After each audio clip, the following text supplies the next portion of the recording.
Olá, bem-vindos e bem-vindas ao nosso Papo Desinformante, aquela conversa semanal sobre os assuntos mais quentes do universo da desinformação. Bem,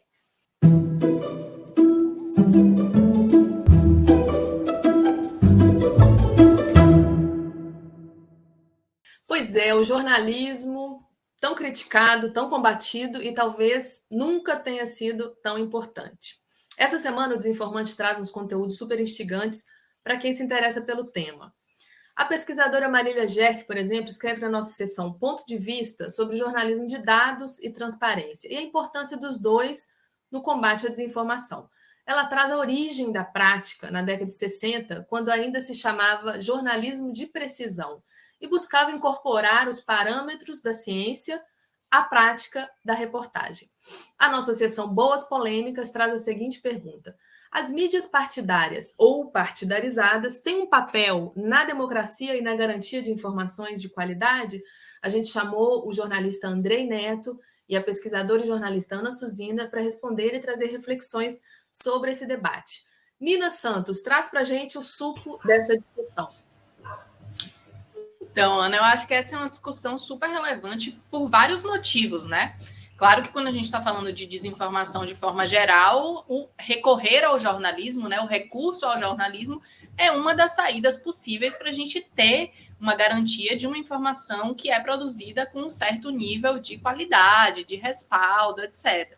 Mas, para além disso, a gente tem visto também que as próprias plataformas de mídias sociais muitas vezes têm políticas específicas para o que eles consideram como veículos jornalísticos, que podem ter um alcance maior ou menor, a depender do momento. Então, é muito importante a gente entender, afinal, o que são consideradas mídias hoje, o que são consideradas mídias jornalísticas e, sobretudo, como é que ficam as mídias partidárias ou partidarizadas dentro desse cenário, né, do que se fala hoje, do que se chama hoje de mídias digitais.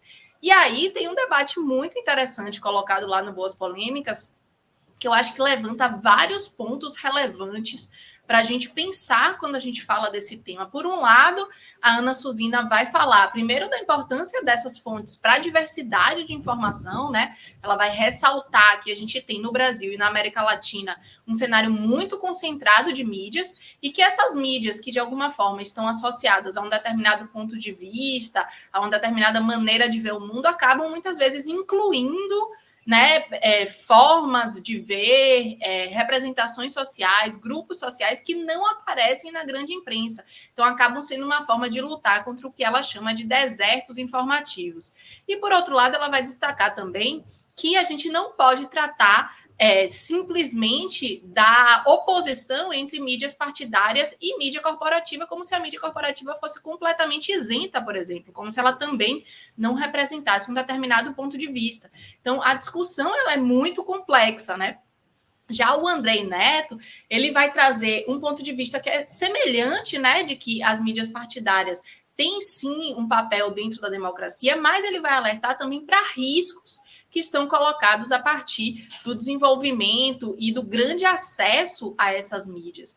Ele vai falar que, primeiro, a gente não pode considerar que essas mídias são garantia de qualidade, né? Sim, há informações de qualidade produzidas em veículos que podem ser considerados como partidários, mas não há nenhum tipo de garantia de qualidade. Por outro lado, ele defende que a técnica, digamos assim, de você apagar o lugar do repórter, né, apagar o eu, digamos assim, das matérias jornalísticas dos meios corporativos que procuram ser isentos, digamos assim, tem um papel de tentar incluir pontos de vista diversos e que esse é um elemento importante do jornalismo que pode ficar prejudicado nos meios partidários. Por outro lado, também pode levar a falsas equivalências dentro do jornalismo, como a gente viu recentemente em um grande debate sobre o jornal Folha de São Paulo na discussão sobre o racismo, né? Então, tem aí um balanço que é bastante complicado e que ainda se confunde com a desinformação, né? O Andrei Neto vai falar dessa proximidade entre mídias partidárias e desinformação que tem sido cada vez maior e que não pode ser ignorada. Então, esse debate ele tem pontos muito relevantes para a gente pensar, afinal, o que são as mídias hoje, considerando que esse é um elemento essencial para a forma como as plataformas de mídias sociais estão moderando e regulando os conteúdos que circulam ali. Legal, Nina. Então, esse conteúdo todo está lá no nosso site, desinformante.com.br, sessões Ponto de Vista e Boas Polêmicas, que é uma sessão quinzenal que a gente tem. A produtora Fala Histórias para Não Esquecer e o Infomazônia lançaram essa semana o projeto Amazonas, Mentira Tem Preço.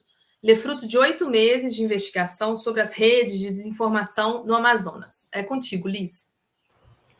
Oi, Ana. Isso, a gente trouxe esse material para o Desinformante, né? Para falar um pouco desse projeto que surgiu na semana passada, mas já tem uma grande importância para a gente entender, né, como funciona esse sistema de desinformação sobre povos tradicionais e sobre o meio ambiente. E foi a partir disso mesmo, dessa inquietação, que surgiu o projeto. A gente conversou com a coordenadora geral do projeto, né, a Thaís, e ela conta que a partir dessa investigação eles descobriram uma verdadeira indústria de histórias enganosas e distorcidas sobre a temática, em que eles identificaram também uma teia de interesses políticos e econômicos que trabalha contra o Brasil e contra a proteção da floresta mesmo, né? E aí eles entraram nesse universo paralelo, digamos assim, e contaram já, desde a semana passada, algumas coisas que já descobriram nessas investigações, né? O material já está disponível no site deles, né? Que é mentiratempreço.infoamazônia.org. E nesse material, né, eles já trazem, por exemplo, algumas apurações de ataques a lideranças indígenas a partir de informações falsas, né, por meio de conteúdos que viralizam em aplicativos de mensagem. Além disso, eles trazem algumas outras investigações, né, mostrando, por exemplo, algumas questões sobre, por exemplo, a nova FUNAI e um novo índio. É um material super interessante e, além dessas investigações e matérias, o projeto que recebe o apoio da Open Society Foundations, ele também prevê algumas oficinas sobre desinformação para o povo do Amazonas, para jovens e lideranças do Amazonas, além também de um podcast que será gravado.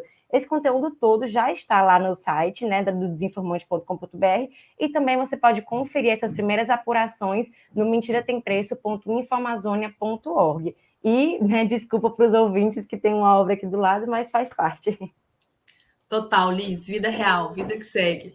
Gente, a polêmica da vez no mundo das plataformas é sobre o Spotify. O cantor Neil Young ameaçou e retirou o seu conteúdo do serviço de streaming de música e podcast por falta de medidas concretas da empresa em relação a um podcast famoso nos Estados Unidos, com uma audiência bem grande, mas que eu não vou falar o nome aqui. Esse podcast, ele disseminava notícias falsas sobre vacina, sobre Covid-19. O Spotify, em princípio, deu de ombros, depois o movimento foi crescendo, outros artistas aderiram, né, à medida, à proposta do Neil Young, e então o Spotify resolveu anunciar uma série de medidas para impedir a disseminação de informações enganosas sobre Covid-19. João, quem não se autorregular direitinho vai ficar fora do mercado? Olha, Ana, não sei se vai ficar fora do mercado, mas vai ter dor de cabeça. Eu acho que o que esse processo do Spotify mostrou é que tem determinadas partes aí nessa história, né? Nesse caso, são os produtores de conteúdo, que no fundo ali o Neil Young, os músicos e artistas que põem as músicas ali, que tem um enorme poder.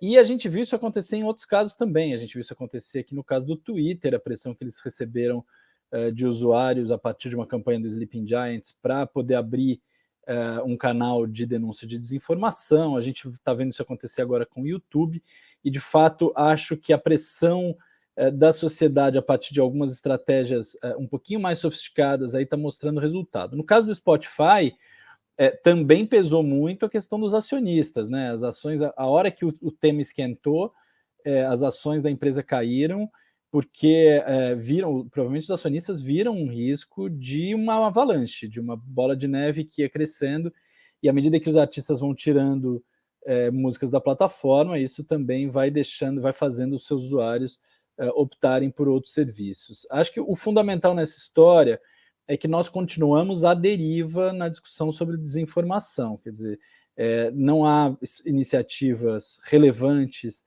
em que o poder público consegue impor regras democráticas para essas plataformas até agora. A gente está vendo a Europa, a União Europeia, fazer essa primeira tentativa mais robusta com o seu Digital Services Act. E, por outro lado, nós ficamos muito dependentes das plataformas equilibrarem os seus interesses comerciais com os interesses de interesse público, vamos chamar assim, no caso da desinformação, especialmente contra a saúde pública. Então, acho que o episódio, ele terminar ou caminhar dessa forma, ele é muito positivo, porque o risco maior que estava acontecendo antes do Spotify se manifestar era alguns artistas se colocarem e o Spotify ignorar. E a gente viu que agora, pelo menos, digamos que a história termina bem para quem defende o interesse público e o combate à desinformação. Espero que essas medidas que o Spotify anuncia, que a gente vai publicar agora no Desinformante também, sejam eficazes, de fato, para evitar que as pessoas possam receber tanta informação distorcida sobre algo tão caro como vacina no meio de uma pandemia. Boa, João, obrigada. Obrigada a todos, obrigada a quem nos acompanhou até aqui. Semana que vem a gente volta. Assine aqui o canal para receber as notificações. No Instagram e no Twitter nós somos Desinformante BR. Até a próxima e tchau.